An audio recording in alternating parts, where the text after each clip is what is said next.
Hey, everybody, welcome back to the Live Ultralight podcast powered by Outdoor Vitals. Today, I had a special guest, Mrs. Owens Mayhew, who is the owner and founder of Backcountry Foodie. This was a phenomenal podcast. We covered a ton of really interesting aspects of eating and fueling on trail. I know I personally learned some things, which I hope means that you guys will learn some things as well. We talked about everything from easy ways to boost calories, easy ways to do some meal prepping before, how often you should be eating and hiking in high elevation and cold weather and differences there. We covered so much in this podcast that was so good. Easy ways to cook, I think that a lot of us, if you may resonate with this, a lot of us out there, we love backpacking, but maybe we don't love the prep work of it. Maybe you're not one who to spend a lot of time figuring out food, such as me. In fact, I'm leaving this afternoon to take my kids on a backpacking trip, and I've not figured out what I'm going to be eating. I literally have just gone in and sort of grabbing things off of the shelf, and I know that experience could be so much better, and that's a lot of what we talk about in this episode. So I got a lot of good takeaways from it, and I'm sure you will as well. But let me introduce you really quick to Erin so that you know who she is and what she does, and then we'll go ahead and roll this interview. So Erin Owens Mayhew is a registered dietitian and avid backpacker who made a significant career shift in 2017 after setting out to hike the Pacific Crest Trail.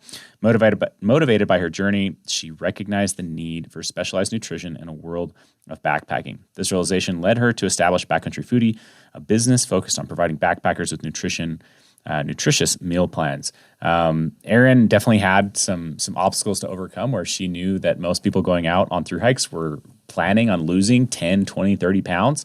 And she felt like she did not have that weight to lose. And so she looked at nutrition a little bit differently, and it spurred off this whole business now that she's running, from resupply to this really awesome membership, which we get into in this episode. So if you guys want to learn how to eat better or just how to eat, period, on the trail, make sure to listen to this episode. I'll go ahead and roll it right now. All right, Erin, how are you doing today? I'm good, thanks.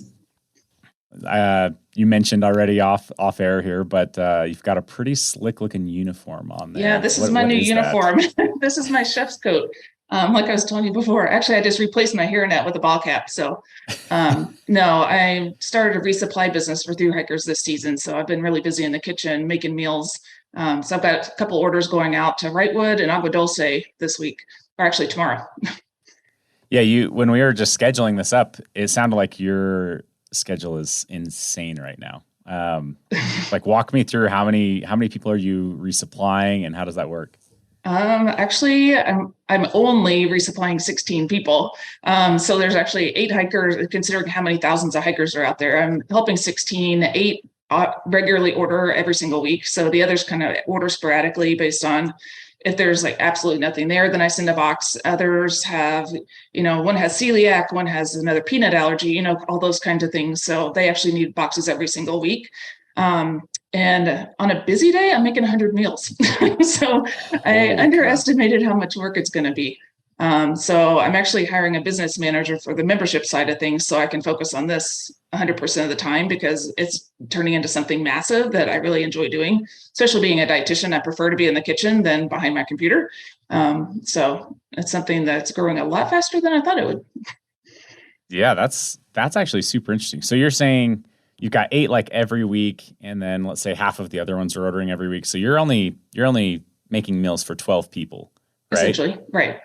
Per week, let's say. So, right. And that's, how much time does that take to do that? I thought it would be 15 hours a week, but it's closer to 40 because I didn't take into account the amount of my poor postal carrier. I didn't take into account all the shipments coming in, just opening up things, putting away inventory, breaking down boxes, all those kind of things I didn't take into account. And then also my particular style of meal planning, I make everything freezer bags. So I do them all individually. I forgot dishes. I didn't take into account actually doing dishes. So I've learned a lot of tricks throughout the way of kind of being more time efficient, but it's not just my meals. Essentially, I'm doing everything that you would do for yourself. So I'm ordering bars, I'm shipping puffy coats, micro spikes back and forth. So anything that needs to go to resupply box, it's a resupply coordination. I do everything that you need. So I've got quite a few international hikers that don't have someone here locally. So I'm getting a lot of gear back and forth and that kind of thing. So just is a lot more than I anticipated, but I love it. So I'm actually excited to get away from the computer. Are there people out there providing a service like this? Like, are you like the one and only? I'm the one and only that I know about doing the full service. There are other food companies that do kind of pre-made resupply boxes, but the reason why I was interested in this is it's a pay-as-you-go. So if I can buy it, you can have it. So like I was saying, that if you've got some kind of food allergy or those kind of things, I buy specifically for you, which is another reason why it takes time, is every single box is unique. So every hiker has their own unique order form that they can order separately. Whereas other companies, you order a single box, you may not like the 3 bars that are in it, but that's what you get, kind of thing. So just the limited variety, but there's nobody else doing all the other shipping gear and that kind of thing. Yeah, we're a little bit different, Aaron, because when you're talking about like membership site versus like in the kitchen, like my first thought was like, oh yeah, work on the membership site. You're like, I want to be in the kitchen. No, I want to be in the kitchen.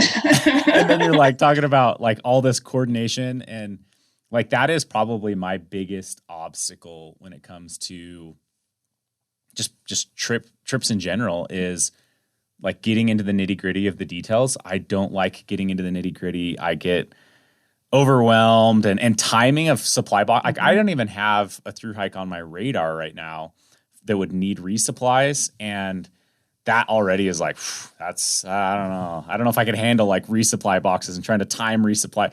Like that is to me like this logistical and detail nightmare. And that's like your wheelhouse. And right. It's super fascinating, because I think that there are a lot of things that I miss out on because I'm not good at those details. Like I'll get on trail and I'll be like, I hate this food and I packed it again. Like, why did I do that? Or, fill in the blank. And actually on a recent live stream we were doing with our 100-mile challenge group, I had just mentioned that I bring about 3,500 calories per day to eat, because usually I don't want to eat any more calories than that, even though I'm a 200-pound, 6'2" guy. Like, and I'm sure I'm burning more than 3,500 calories on some of these days.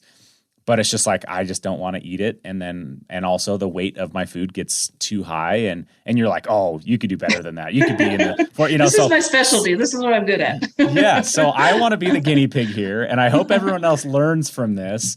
But like, what am I doing wrong, and how should I be approaching this to get more calories in my bag and not be at a penalty of either taste or weight? Because that's the big thing, is some of the things what happened is I was packing 4,500 calories, and the like last 1,000 calories or whatever, actually not even that. It was just, I was packing things that were very high calorie per ounce. And I'd get out on trail and I'd be like, I don't want to eat that. Like, yeah, it's nutritionally, it's good, but I'm 10 hours into this day of hiking and that just looks horrible, right? So then I dialed back. I'm like, you know what? As long as I want to eat it, I'm more happy with what I bring. And so then I basically kept the same weight of how much food I'm bringing on trail, and just reduced the amount of calories in the name of taste and things that I'd want to eat. So I personally take about, I was saying average of like 1.7 pounds, 1.8 pounds of food per day. And I'm usually in about the 3,500 calorie per ounce, or 3,500 calories per day worth of food. So what am I doing wrong here? Where can I improve? What do I need to be looking at? Well, there's 2 things I can talk about. So the first one is a super easy thing to do, as I've been long distance hiking for a while now. I hate bars. I just can't eat them anymore. So what I've done is made meal replacement drinks. So it's a full meal in 8 ounces of water. And that's actually one of the things I'm making so much of. That's actually what I'm doing in the kitchen right now, is I made 25 different green smoothies. As you can get an entire meal with carbs, protein, fiber, fat, everything in it. And I actually keep them in my hip belt pocket now, to where I pull it out, add some water in, shake it up in the baggie, drink, and I keep moving. So if you've gotten to where you just don't want to eat the food anymore, especially if you're at altitude, when I did the Colorado Trail, I lost my appetite completely for over 200 miles. And I love to eat. This is what I do for a living. So it was really I was worrisome. I was like, wow, like I have zero interest in food. So that's what I lived off of. I had 1 solid meal per day, and the rest of it were all my meal replacement drinks. I never hit the wall. I didn't lose weight. I ended up dehydrated because I was sick, but it could have been so much worse had I not done that. So that's one easy thing to do, is kind of thinking about shakes. And they're all just powder. You add it in a baggie, and I mean, you're done in a couple minutes to make them. So I that's one was thing. looking at that. I was looking at that on your website last night. In like the ultra running world, what I found when I ran my first ultra last year was that the liquid calories did go down the easiest and best. And they use this product I think it's called cluster dextrin. It's basically just a carbohydrate that's super easy to digest, but I don't think it's very good like calorie per ounce or anything like that. And then when you said green drinks, or is that, I thought you said, I did a green. Yeah, I'm working on green smoothie right now for today. Like greens typically aren't high calorie per ounce. So how are you working in that? Because when I was looking on your website, I saw like a breakfast, what is it called? Breakfast carnation or something. Chai breakfast drink. Yeah, There's it was like a breakfast chocolate milk that anyways, that one, like I could see like, okay. But when you're talking about greens, like how are you getting calories into like greens very well? So this is where the next part is I look at, and I'm an ultralight backpacker like you guys. So I look at combination foods is what I really focus on. And what I mean by that is each gram of the food has carbs, protein, and fat in every single bite. So you're really maximizing the amount of food that's going in.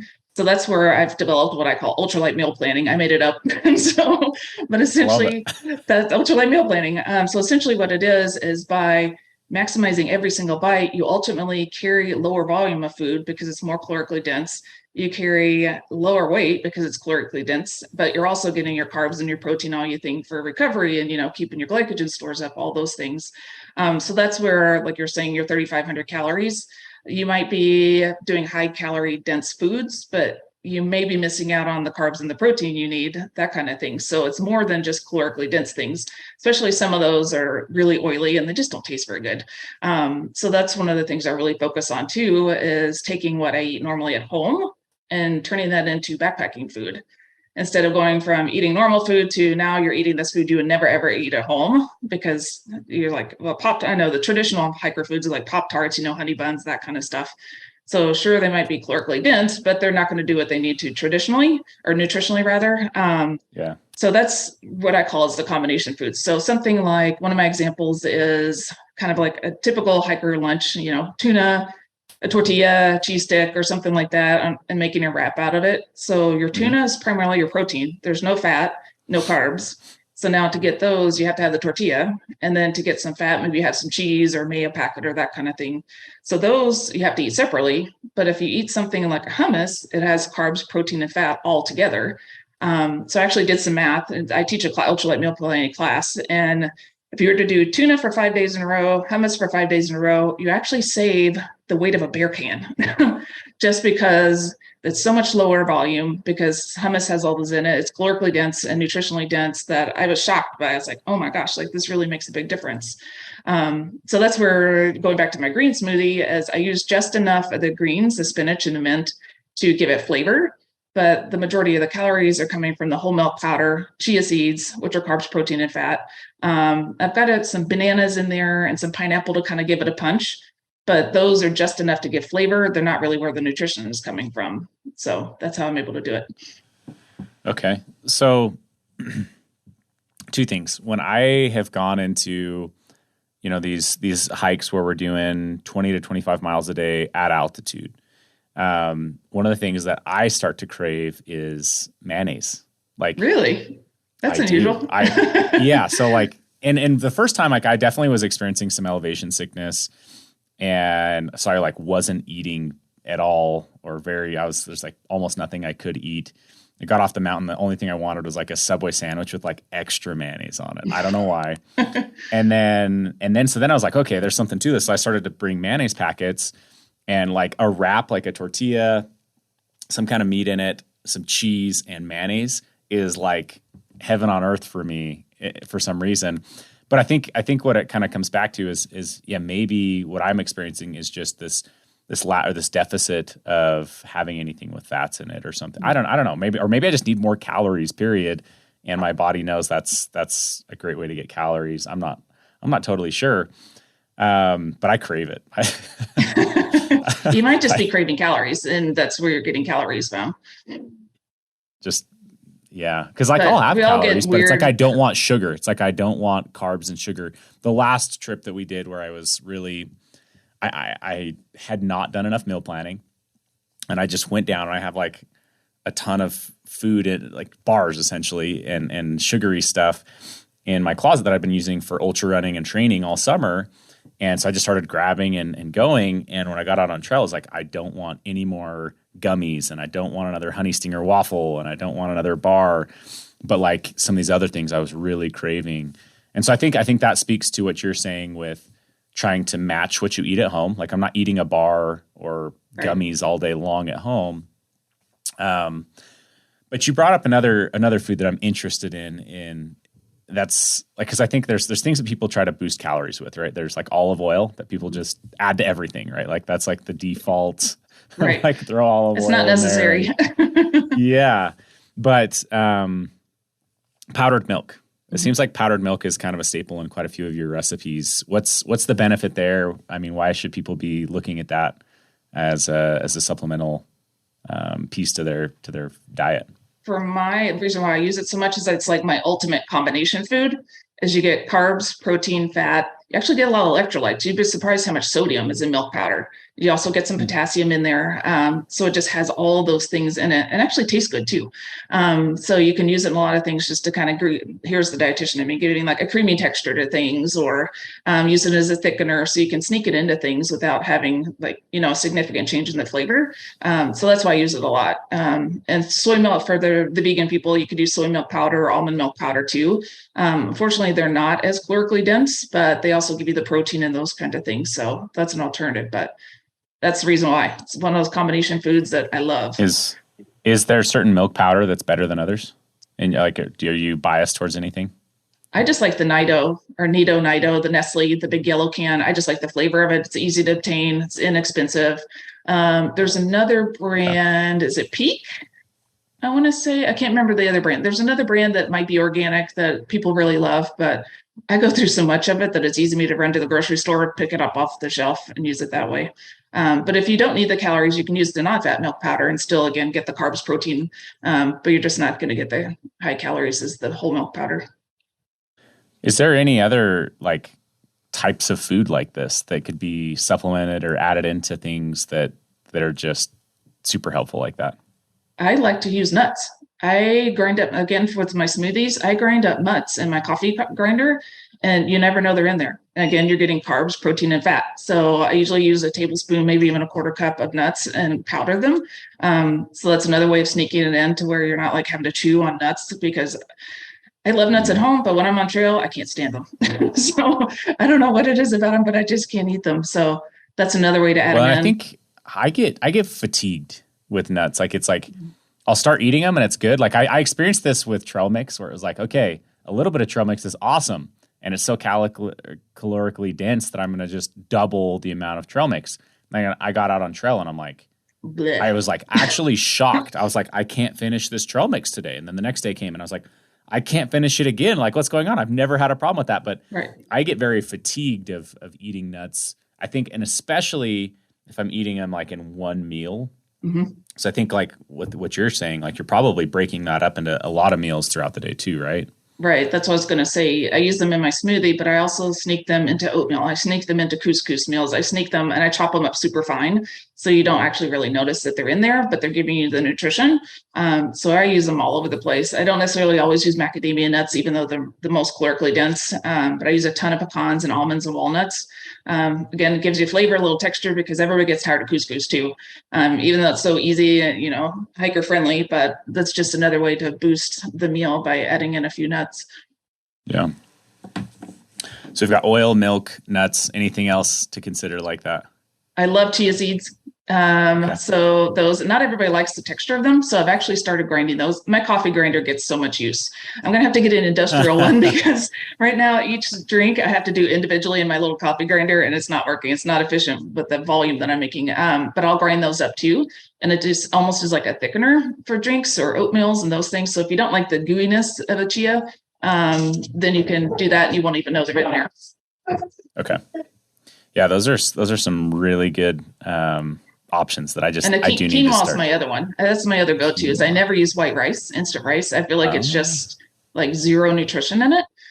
So I'll use quinoa instead because, again, combination food. It has all the things in it per gram food that you would have to have white rice, the tuna, all these other things when you could have so much more in just a smaller amount. And that's part of the ultralight meal planning too, is you don't feel like you're eating these huge volumes all the time because it's so nutritionally dense that my black bean, sorry, I hope you can't hear my dog.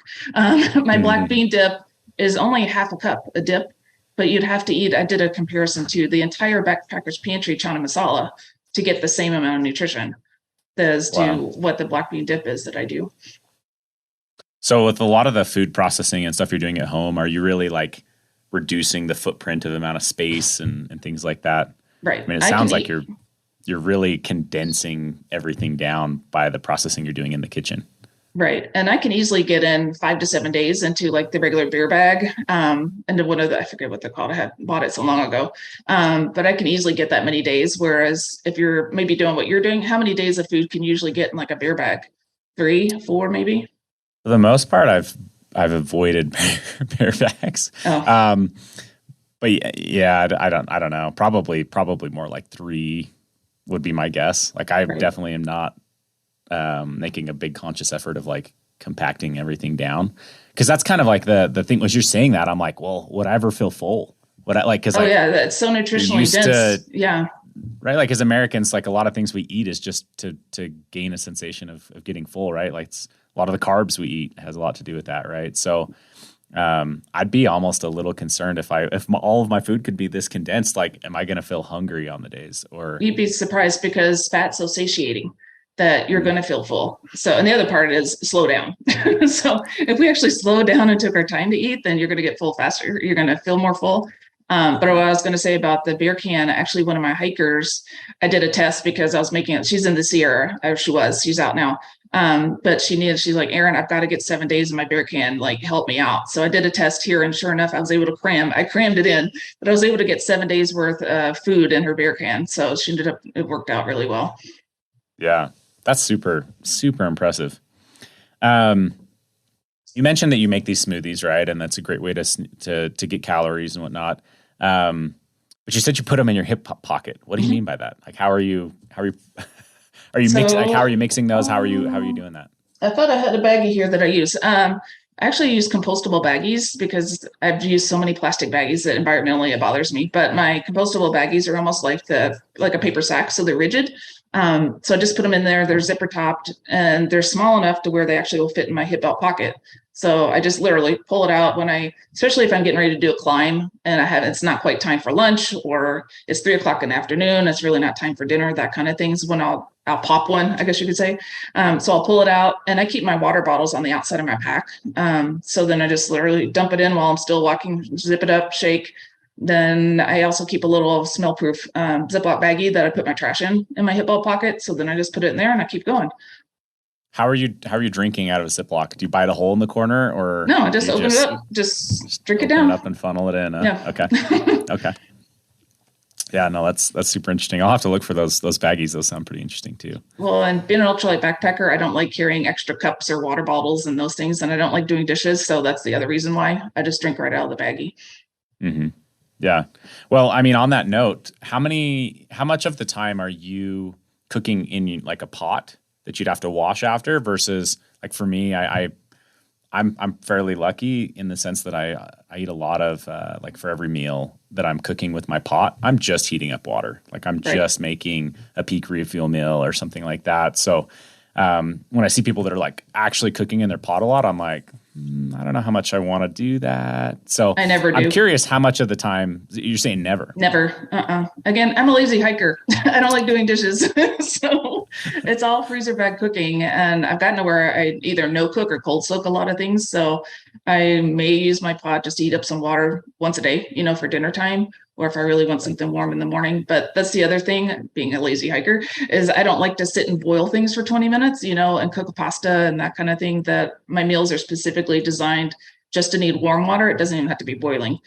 So warm it up a little bit as it starts to bubble, put it in the baggie, let it sit for 5 minutes. Again, I'm impatient when I'm hungry. I'm a very type A personality. So this is actually a good thing when it comes to the work that I do. It actually translates well. But when I'm hungry, I want to eat. I don't want to sit around for 15, 20 minutes, wait for it to soak. So they're specifically designed to be ready in 5 minutes or less. Okay. Oh man, it's so funny because you are like you're saying I'm a lazy hiker and I don't want to do all this, but then at the same time, like you're investing hours in the kitchen. So like I'm like lazy in the kitchen and lazy on the trail. That's why I do all the work for you. So I've got that's all what I was this gonna stuff. say. It's very scientific. Like everything goes into I have software, like professional grade nutrition software. So the recipes actually go in the software and manipulate everything, make sure the numbers do what I want. And then I go into the kitchen. And then I manipulate to make it taste good in the kitchen. Then I go back to my software, make sure the numbers work. So it's not something I'm just in the kitchen kind of mixing things up. It's very scientific the way I'm doing it. So I have them designed to where they're also the perfect carb to protein ratio for recovery. So all that's done for you. Sodium's in there for the right amount, all those things, proteins in there for an endurance athlete. So I've done all that work for you. You just have to put it in a baggie and hit the road. All right. So now I got to ask, I feel like that's how a lot of meal companies started. Like, so you're doing all of this individual like recipes and stuff like that. What's keeping you from just commercializing more of this? I have zero interest in it. It won't be fun anymore. So I like continuing to come up with new ideas, new recipes, and I listen to my customers. So if there's things like, I really miss this, or this is what's happening in the economy right now, this is too expensive, this kind of thing, or you're too busy. So I really focus on grocery friendly recipes. So you just go to the grocery and pick up things. But with my resupply business, making 25 servings at a time is like the max. I just don't enjoy doing any more than that. I enjoy helping individual hikers versus just the masses. And there's so much competition out there already that it's just not something that sounds fun to me. Yeah, I mean, there is a lot of competition, but there's not a lot of competition in certain ways. Like once you start backpacking a lot, you get fatigued of what is available pretty fast. Mm-hmm. Like, which is why to me, I'm like, man, even if you just did small batch stuff, it'd be pretty interesting. You know what I mean? Like, I'm just gonna go see what random meals Erin's made this week and pick up a few or something like that. We're talking about maybe doing that. You can give me some feedback. I don't know if it'd be frustrating, but if I make like 30 servings of this, but my hikers only order 15 that week, then I could put the 15 on my website as like, this is what's available this week. It may not be available next week, that kind of thing. So, but I would be fearful that people like, oh my gosh, I love this, but she hasn't made any more of it. So what's going on here? That kind of thing. It's just, I'm kind of envisioning like that. Yeah, I'm envisioning like having an email list to like, here's what's available, like, log on, get it while it lasts kind of thing. I think that would be the most that I'd really be interested in, making bulk kinds of things. Well, and I think the big issue or hard part with that would be, like if I'm going to order food, like I'm going to want to order a handful of meals at one time so that I don't know, so shipping's worthwhile or something like that. So I think my question to you would be like, would there just be like one type of meal at a time on there?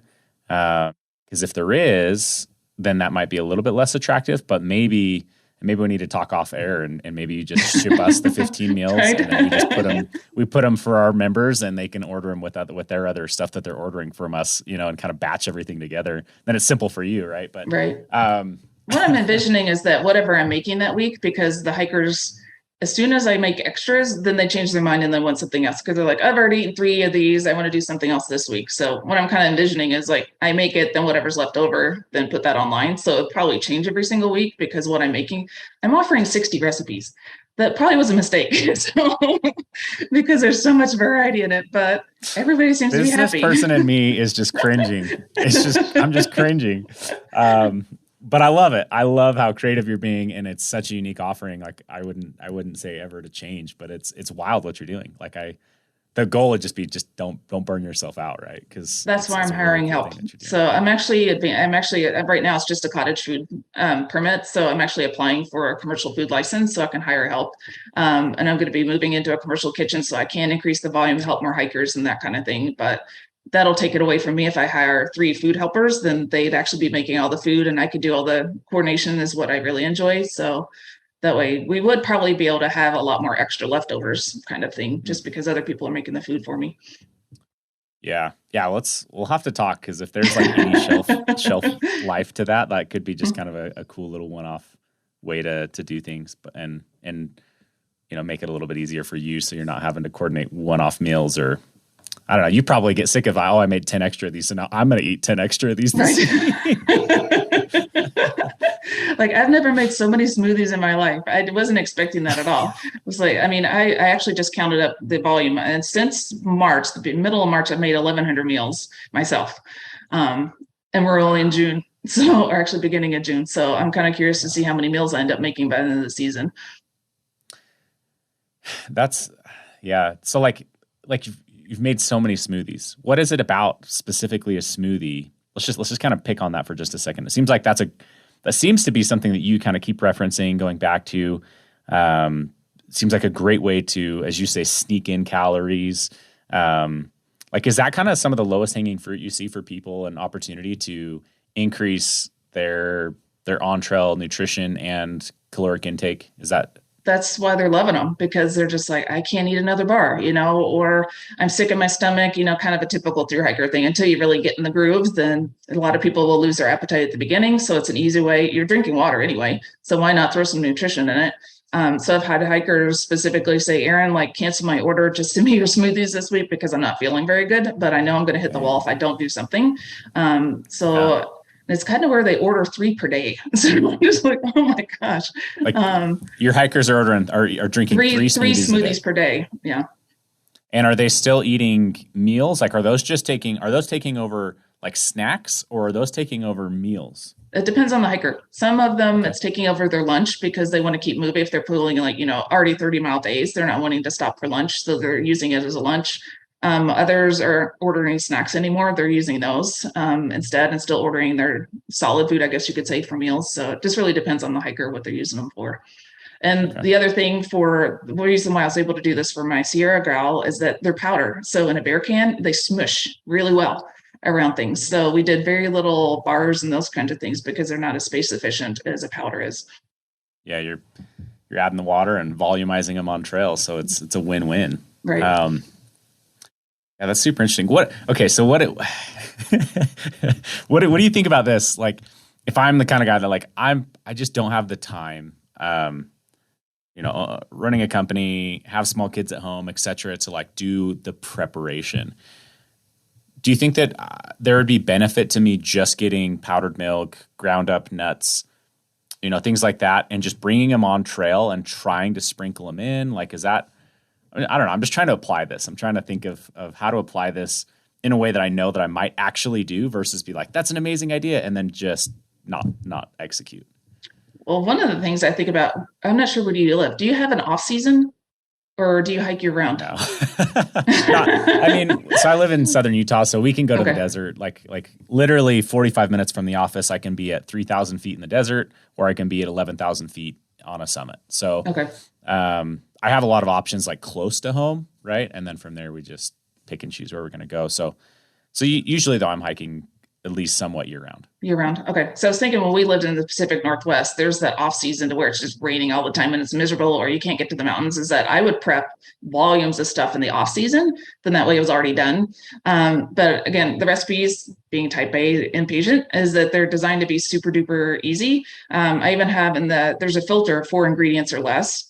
So some of the smoothies, my favorite one that I've been drinking since 2016 is milk powder, peanut butter powder, and carnation instant breakfast. You can get them all at the grocery store. If you wanted to, you don't have to do it individually. Just dump it all in a gallon baggie, and then you can just, dish it out on the trail. So it's super easy, and it's shelf stable. So if just one day that you have a few extra minutes, dump it all in a gallon size baggie, put it in your backpacking bin, and then it's there for when you need it. Yeah. So you don't have to get all fancy. Like the green smoothie, it has quite a few ingredients. It takes some extra time to put all that together. But a lot of them, I think you were looking at the chai breakfast one, which is milk powder, vanilla carnation breakfast, and some like cinnamon and some other things, coffee, instant coffee. Again, it's super easy to throw it in a baggie. It's shelf stable for a whole season. Yeah, both of those actually sound really good. They're really good. It's lunchtime here. You can't tell. No, that's super awesome. So one of the things that you do is you create master classes where you take people through and educate. You alluded to one of them that I saw, which is like Ultralight meal planning. One of them that is going to be coming up, it looks like, I don't think it's live yet from what I could see, is things to consider at altitude and cold weather. I'd love like just a high level overview of your thoughts on what starts to change when you go into high altitude or cold weather. Well, high altitude, your basal metabolic rate, just the calories you burn to, breathe, use your muscles, digest your food, actually increases by 30% just by being at altitude. So you haven't even done anything yet. That's really interesting because like I track my heart rate a lot, and that's one of the ways that I try to, take pulse on if I'm having effects from high elevation. If my resting heart rate at night isn't getting low enough, then I know I'm at risk. Maybe I need to take it easier the next day or try to hydrate earlier on in the day. But it does make sense, right? My heart is beating at 70 beats per minute instead of 44 like it does in my bed at home. So, but 30%, it can be as much as really 15 to 30%. So it's like, if you want a weight loss plan, just go hang out at high altitude for a few weeks and eat the same. Speaking my language. Yeah, I'll just go hang out in the mountains for a while. Just go camp for a couple of weeks. But yeah, that's something that most people don't realize. So they continue to pack the same like summertime food. When you're at altitude, it tends to be colder. So you're carrying more. It just depends on where you are. But if it's colder, you're carrying more gear. Maybe you're even snowshoes or doing those kind of things, or carrying an ice axe. So you're actually heavier than you would be in the summer at lower altitude. So that's another increased energy expenditure. Cold weather wise, the being cold doesn't necessarily, in the cold temperature doesn't necessarily really increase your energy needs, but the shivering, you can burn up to 400 calories per hour just by shivering. So if you're oscillating from being hot and cold, you stop and you start shivering because you're sweaty, and then you go back to normal temperature with all your clothes on, your jacket and gloves and all those kind of things. Just that oscillating back and forth actually increases your energy needs. Again, if you're pulse tolling, you're on snow, you're using an ice axe, that's all just increased energy that you don't normally do on a summer trail when you're on dirt and you're just motoring, that kind of thing. So, and then two, one of the tricks when you're at cold weather is eating protein at the end of the day. Because I'm going to get nerdy, the thermic effect of food, protein has the highest thermic effect. So when it's being metabolized, it actually produces heat as a byproduct. So I know a lot of people say eat fat at the end of the day, but because it's a slow burning fuel, which it is, but its thermic effect, the actual heat produced from metabolism is very, very low. So you can actually get a better benefit of eating some protein at the end of the day, and it increases it. So if you can at least get your sleep system right, then your body core temperature is up, and then you're going to stay warm. And that's the other thing too, is if you don't sleep well, then you're not resting, you're not recovering. So that kind of sets you up for disaster the next day too. Yeah, one of my favorite drinks that I've been able to purchase has been one from Scratch Labs. It's a horchata, and it's like a milk based. So it's got protein in there. They call it like a recovery drink. And that's been one of my favorite end of day things to mix up and drink. But this last winter we went up and just kind of for fun did a video about this. So but it was more on the fat side, not the protein side, because that's actually news to me that the protein puts off more heat. And so I basically took a full stick of butter and I was just putting it in everything that I was like eating. And some of it was really good. I put some butter in your instant brownies with like the graham cracker bears. Oh, those are good. That and the butter was great in that, Oh, it's good. Those were really good. And then I put it in like hot chocolate, and it was phenomenal. Yeah. Like I was actually, I don't know why I've never done this, but that was like the biggest takeaway I had was whenever I make hot chocolate at home, I'm like adding a little bit of milk and trying to make it creamy. Just add butter. That was the best hot chocolate. It made it creamy, made it better, just quadrupled the calories, no big deal. But yeah, but eating, I think before bed and, obviously mixing in more protein, I think does make a big difference. Cause even like that night, it was just I slept great. Obviously you could overdo it, but, it was like, I think that's something to consider at altitude or in cold weather is to just get calories in, period. Even just like a peanut butter packet before you go to bed. You don't have to eat like a massive meal or anything, just a little bit of something. Yeah. Yeah. No, that's super interesting. Those master classes looked really, really cool though. So if anyone listening to this does want to go check those out, you have, I think 5 out already. Some of them are really specific to types of people and whatnot, but like that ultralight one, ultralight food planning looked really interesting too. Well, and they build upon each other. If you're a fairly new backpacker, I had the Backpacking Food 101, which is people that are wanting to transition from just like Mountain House Backpackers Pantry into like homemade food. Then the next one is my don't just eat well. So that's now, okay, you figured that out, but you're not running out of energy at the end of the day. Like you're not recovering well. So that one's really focused on recovery and staying fueled. And then the next one is for like the more advanced hikers. The ultralight meal planning is like, okay, now I figured this out. Now I'm feeling well, but now how do I get my food weight less? So they really build, I wouldn't jump right into the ultralight meal planning one if you're a new hiker, because it is quite a bit more advanced. And then the others, we have one for diabetes and one for bariatric backpackers, and then the high altitude one.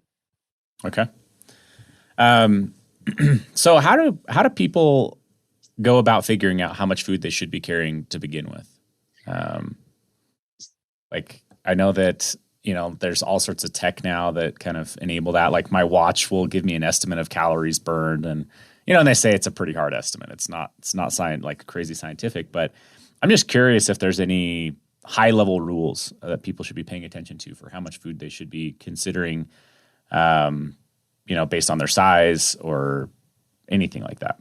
Well, I call backpacking a complex sport because what other sport are you wearing a backpack? What other sport are you out for 12 hours at a time, sleeping poorly? You're not able to recover. You're not going home and having like a hot meal. You're carrying a lot of gear. You're going up and down elevation. So I did a lot of research on all this because I was like, okay, this is back in 2016 when I panicked for my PCT attempt because I'd only ever hiked 3 days. And I was like, oh, like this isn't going to work. So you had a running background too, right? Yeah, I was an ultra runner back then, and I was super skinny. Like I had a hard time keeping weight on. So I was like, if I'm having a hard time running 6 to 8 hours at a time, what am I going to do hiking for 12 hours at a time? That kind of thing. So that's when I panicked. That's how Backcountry Foodie came about. But yeah, so what I really encourage people to do, and I found this with my coaching clients, is that people don't know how much they eat at home. So if you don't know how much you eat at home, then you can't plan well for a backpacking trip. So I really encourage people just to sit down, take a day, write down everything you eat and drink, put it, there's all those apps online, the calorie calculator things. Just get a feel for what you eat at a baseline, then at least to start there and then build upon. Because what I was finding with my coaching clients is that they were eating less when they were hiking than they did at home. So they were hitting the wall all the time. So once we kind of figured out like, okay, you at least need this much, let's ramp it up to this. Then they started working a lot better. So then the next level I really recommend doing is keeping just a food journal for your backpacking trips. So keep one for like a summer hike, keep one for a winter hike, keep one for snowshoeing. And then that way you can refer back to it because we're forgetful. We forget like, oh gosh, what did I pack last time? That kind of thing. Just a simple journal. This is what I packed. This is what I ate. This is what I didn't eat. Did I feel good? Was I tired? And then you can use that for your next trip and making adjustments. And actually, I'm super excited. We just built a calorie calculator that I spent over a year building because, again, I looked at all the research. We combined like all the algorithms and calculations into one because what I was frustrated is that the calorie calculators online for hikers are inadequate because most of them don't take in your BMR. They only really tell you how many calories you're burning while you're actively hiking. So people will like, oh, it says 3,500 calories. So they'll pack that, but your body needs at least 1,500 to 1,700 just to be still, just to breathe and that kind of thing. So that, and then they don't take into account like your backpack weight, the elevation change, the terrain, all those things. So ours, I want to say it probably has 15 different variables. It would take me a half an hour to do it by hand. It's pretty complex. So I've been using that and comparing it to my hikes that I've done. It's pretty darn accurate. So right now it's behind the membership paywall, but we are going to make it public soon. So once it is public, that'll be a good tool to be able to use. But until then, just keeping food journals, just to kind of remember what worked and what didn't work for different trips. Yeah, I think that would be super, super valuable. And one of my least favorite lessons to learn in life is a lesson that I've already learned twice. And I've done that. I've done that absolutely with food on trail where it's like, I knew better than this. I knew I should have spent more time, prepping or getting this at the store. And you pay for it. It's not fun. Right. So I think that's a really smart concept for sure. That's a little bit of work up front, but once you do that initial work, then you just repeat that over and over again because you'll learn like a 10-mile day in the summer, this is what I feel good on, 10-mile day in the winter, climbing elevation, this is what I feel. So once you kind of get those different scenarios, then you just repeat that over and over again. Yeah. What's your philosophy for the percentage of calories you're trying to replace, right? So like, coming back into, like, if you're doing an endurance sporting event, they might recommend that you are putting back in 50% of the calories you're burning, and you let your body burn the other 50% of fats or metabolize it, right? So is there like a sweet spot that you're trying to aim for? Is it 100% replacement, or is it like, if you can get up to 80, you're probably feeling good on trail? I try to do, I've never thought about percentages, but I try to do 100% of what my body's actually needing, because that way, and I think the big thing about backpacking too is eating consistently throughout the day, is not necessarily having like a huge breakfast and then not eating any snacks, then having lunch, not eating any snacks, that kind of thing. So you're going to have these energy highs and lows. Is that also that way you're not feeling like, oh gosh, I had turkey dinner, now I'm miserable, that you're just eating small amounts of food all day long. So if you do, I know people are like, oh, I've got plenty of, like, I'm overweight, I've got plenty of fat to, maintain myself. But the problem with that is your glycogen stores are being depleted, which is your carb stores. Especially at high altitude, is carbs are actually better metabolized. They don't require as much oxygen as fat. So that's another reason, thinking about high altitude, I didn't mention that, is to be really carb heavy when you're at altitude, because it's already lower oxygen, that kind of thing. So carbs actually work better at altitude, but I try to eat just as regular as I can. What's going in is what I'm burning, and that kind of thing. Right. Like, you can store like roughly 2,000 calories in glycogen, right? And so, and maybe I'd love to know if you know this, like, if you're camping at altitude or out there on trail, you're maybe not getting as quality of sleep. Is your body going to be able to replenish the 2,000 calories throughout the night, or are you not getting fully reset? Like, do you have any idea on that? On your own, naturally, it takes 24 hours for you to replenish your own glycogen. So unless you're refueling with food and replenishing it, then we don't have enough time as backpackers. So that's another thing, is like other athletes, you get to go home, maybe you're having a day off from your runs, that kind of thing, you're naturally replenishing. But we typically would go to bed at 9, we might get up at 3 for a summit attempt. So you're not getting that time to be able to replenish. So that's what's super important, especially at the end of the day, is that if you haven't been snacking and staying on top of it, to really make sure you have some carbs. And again, the protein, all that kind of goes together. So your body's replenishing over the night. So if I'm just doing some quick math in my head, if I'm sleeping, let's say 8 hours of the 24-hour day, I'm hopefully getting like 700 calories back in my system throughout a night of sleep, right? Into my glycogen stores, which that's far from 2,000 calories that you might. So you're going to be deficient the next day, right? The next morning, you're already starting behind the ball, unless you've really made a good effort to replenish via food. Yeah, which then means that basically you have to keep that calorie drip going, and I think that's a really important part too, is kind of looking at it like a calorie drip, because I've seen it all the time where people, even that they might even just go 2 hours or 3 hours without eating. But when you're already, your glycogen stores are already at 0, let's say, and then you push, like, you're going to feel it. And to me, that's all usually when I start to get sick to my stomach. I feel like when my body is really pushing for calories, or I hit a calorie wall, the first thing I'll notice, besides just lack of energy, is stomach discomfort, right? Personally, I really love to look at it like it's this calorie drip where I'm just constantly trying to, not go much more than an hour without having something, right? Right. It only takes depending on the intensity of the hike, it can only take an hour. So if it's a lower intensity hike, it can take up to 3 hours to burn through all your glycogen stores, which isn't long when you're out backpacking. But what's funny is, back when I first started backpacking, I didn't know any different. I was actually a dietitian in the hospital, which is very different from the nutrition I do now, as I thought backpacking just sucked. I just thought you're supposed to be tired and cranky and hungry all the time. And I was like, I'm going to do it because it's beautiful, but like, this is no fun. And once I've since fine-tuned my nutrition and all that I feel awesome. And I can I'm 46 now, and I can keep up with the 20-year-olds because I'm taking care of my body, staying fueled, and my energy is really consistent now. So it's just food. It's really not magic, but food does a lot for your body. I love the calorie drip idea. I'm going to start using that. It's really good. And yeah, that's trademarked, by the way. No, something that's been on my mind lately is like injury and fatigue. Not necessarily just, I'm not saying, I am saying like true injury, but I'm also saying like lingering fatigue, like real muscle soreness and stuff like that.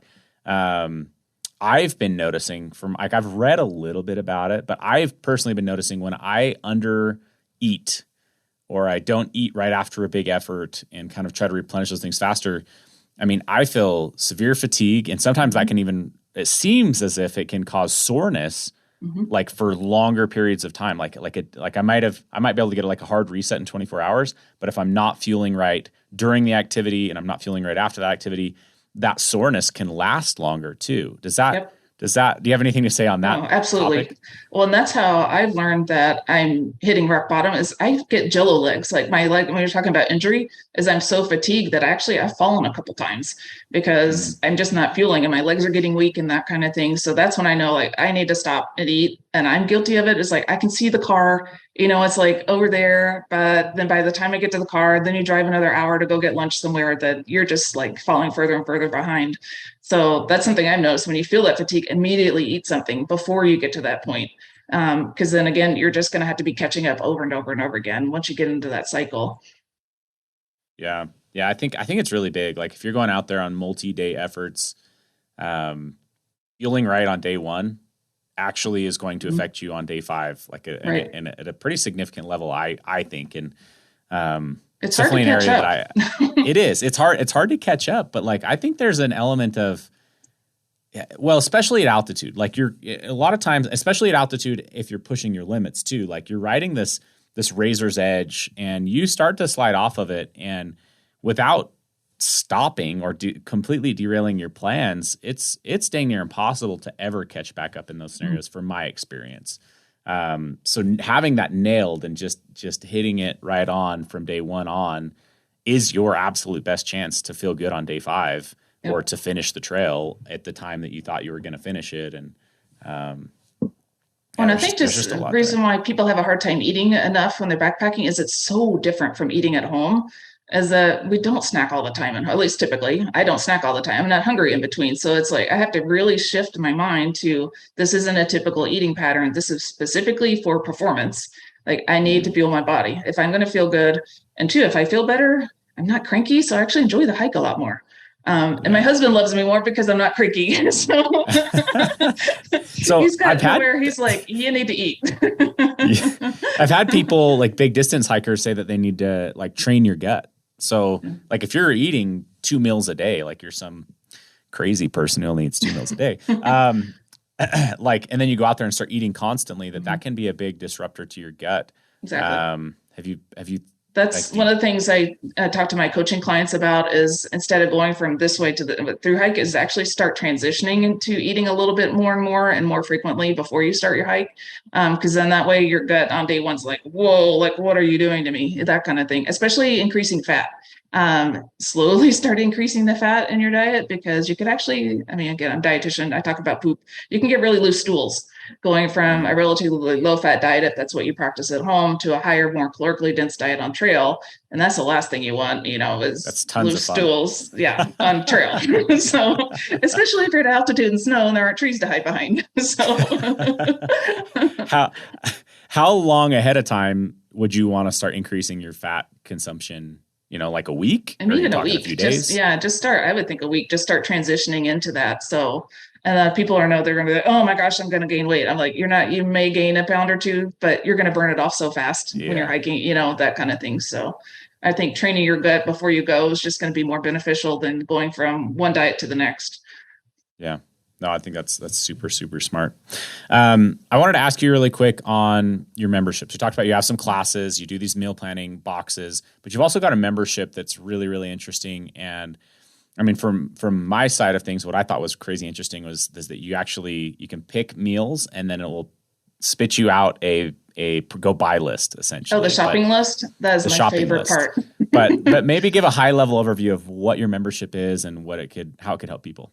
So we have 3 tiers. So if you're just interested in recipes, you're not doing a lot of long distance or multi-day hikes, then you just want better food. Then we have our recipe membership, which right now we have over 200. It's probably getting close to 250 recipes in there. And being a dietitian, I really take into account like all the different dietary needs.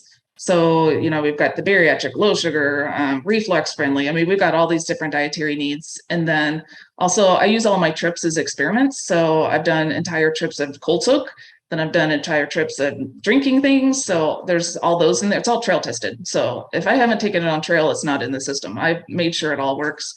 So that's the recipe level. Then the next level is our meal planner. So you get the same recipes, but now you get the meal planner. And it's so amazing because it's just, you drag and drop. You're just like, I want this for breakfast. And we have almost 1,000 commercial foods in there too. So if you don't necessarily want to make the meals, then you could add in the commercial meals that you want. And at the bottom, once you add them in, it automatically tallies up what your calories are, what your carbs are, your protein. So if you're really dialing in all those, it weighs it for you. So you know exactly, you hit that 2-pound mark, or you're like, whoa, wait a minute, like I got to adjust this a little bit. It even tells you how much water to pack. So if you're on a trail that has low water, you're not camping, it's a dry camp, that kind of thing, that kind of does it all for you. And it generates the shopping list. That's the only way I can do my resupply business right now, because it makes the shopping list for me. I go through and I click that I need 12 of these, 15 of these, you know, and then it generates a shopping list. And like one week I went through 74 cups of milk powder. I was like blown away by how much milk powder, and I never could have done that by hand. So it literally spits it all out. So that's the meal planner part. And then the next tier includes all of our master classes in it. So they're all on demand. So you watch them when you want. We have tons of tip sheets because I talk really fast. So it might be hard to follow me during the class, I admit. So we have tip sheets that you can refer back to, sample recipes in there that are related to the class. You can also ask questions.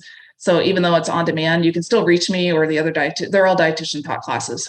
So you can reach out to the dietitian and ask questions if you do. So those are the 3 levels, kind of depending upon where you are in your backpacking food journey, I guess you could say. Yeah, no, those are super awesome. I think that shopping list and ability to pull things in is just genius. What does that tier cost, or what do any of these tiers cost? So right now, our lowest tier of the recipes is $36 a year. The middle one is $48 a year. And then the upper tier is $72 a year. Okay. And then I have tons of coupon codes and sales all the time. So you can usually get it for less than that, but that's what it is right now. Yeah. And maybe I'll have to talk with you and see if I can get a discount code for some of our Live Ultralight members. But with the, I mean, to me, $48, if you're doing a lot of hiking, I think you're going to save that much money pretty quickly if you're making 10 meals, even just 10 meals, right? Well, just the headache of meal planning, because it does it all for you. I mean, you're not having to do the spreadsheets anymore. You're literally like, ooh, this sounds good. I want to eat this. I want to eat this. I want to eat this. And it does all the math for you. You're not having to have an Excel or Google sheet that does it all. Again, to me, the shopping list is worth every bit of $48 just itself. Yes, it really is. But I mean, I'm just saying it doesn't take that many meals to like per meal that starts to really play out and from a financial perspective even work. So it's a really, really cool thing. Go check it out, guys. Backcountryfoodie.com. I've got 2 other quick questions for you, and then I'll let you go because I know you're on a tight schedule here. I mean, I'm just lucky to have you for an hour with all of the meals you're making. Question number 1, you mentioned cold soaking a few times. I will be honest, I've just never cold soaked. Why should I consider cold soaking? The trick I've found with cold soaking is cold soaking things that are meant to be eaten cold. So it tastes the same as what it would if you were to, like, especially like deli pasta salads are really good cold. You know, bean dips are good cold. Those kinds of things that would chia puddings or instant pudding, those kinds of things that you would normally eat cold. Don't expect like a beef stroganoff to taste very good cold because you would never eat it that way. So I think that's the key. And it's one of those things, if you're not, especially if you're a freezer bag cooker like I am, and you're an ultralight backpacker, you don't want to carry a stove. There's no pot, there's no stove, there's no canister. Just add a little bit of water in the baggie, let it sit in your, like, again, I sit it in my side pouch or my back pouch, let it sit for an hour or so, and then it's done. So all you really need is a spoon. But the real key, I think, is just choosing foods that are actually meant to be eaten cold naturally. Yeah, I would totally agree. I think that's the secret right there. Well, and there's even, I've gotten to where I even call it no cook. So one of the things I do is cold breakfast cereal. I don't know how many people think about that, is like take some bran flakes. Again, this is where I sneak in my nuts. So whole milk powder, bran flakes, some, apricots, cherries, cranberries, some kind of fruit, or even shredded coconut. And you can get a ton of nutrition in like a cup of food. And just add water, stir it up, or granola with berries, super duper easy. So you don't even have to wait and then let it soak. It's ready within a matter of seconds. Yeah. Yeah, that's awesome. All right, last question. Let's say you're up to like 3,500 calories in your pack. You've got a little bit of weight you can still add, and you want to add more calories. What's like the quick hit food? Maybe that you're just grabbing off the shelf to throw in your pack. Like, what are you doing to just boost some calories? Something you like really, really quickly. Like, I'll go first. Peanut M&Ms probably is what I'm thinking right now. It's like, I'm getting hungry right now. Snickers sounds really good. And I never eat Snickers. That's what's so funny. I never eat Snickers in regular life, but they are amazing when you're hiking. And they're a combination food. There's carbs, protein, and fat in them. So. Perfect.